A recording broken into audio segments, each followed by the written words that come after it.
ನಮಸ್ತೆ ಎಲ್ರಿಗೂ. ಸನಾತನ ಧರ್ಮ ಅಂದರೆ ಪುರಾತನ ಕಾಲದಿಂದ ಬಂದ ಧರ್ಮ.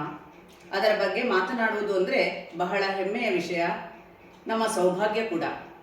ನಾವು ಸನಾತನ ಧರ್ಮದ ನೆಲೆಯಾದ ಭಾರತೀಯರು.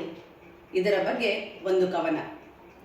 ಭಾರತದ ಭವ್ಯತೆಗೆ ಸಾಟಿಯುಂಟೇ ದೇವಿ, ಸನಾತನಿ ನೀನು ಪ್ರಜ್ವಲಿಪ ಮಾಯೆ.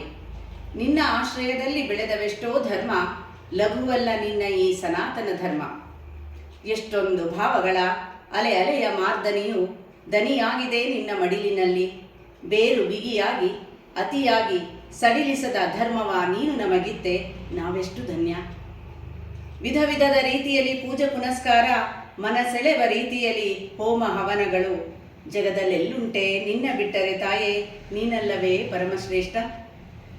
ಆದಿಯಾದೆ ನೀನು ಅಂತ್ಯವಲ್ಲ ತಾಯೇ, ಈ ಜಗವು ಇರುವವರೆಗೂ ಅಳಿಸಲಾಗದ ಕೊಂಡಿಗಳ ರೂಪಗಳು, ನಾಗ ಸಾಧುಗಳು, ಅಘೋರಿಗಳು, ಸಾತ್ವಿಕರು, ಸನ್ಯಾಸಿಗಳು ನಿನ್ನ ಮಡಿಲಲ್ಲಿ ಬೆಳೆದು ಹೂಂಕರಿಸುತ್ತಿಹರು. ಒಳಗೆ ಸಾತ್ವಿಕತೆ, ಹೊರಗೆ ರಕ್ಷಣೆಯ ಕವಚವೀಯುವ ಜಗಕ್ಕೆ ರಕ್ಷಣೆಯ ಬಯಸಿದರು. ತೀರಿಸಬಹುದೇ ತಾಯೇ ನಿನ್ನ ಮಡಿಲಿನ ಋಣ?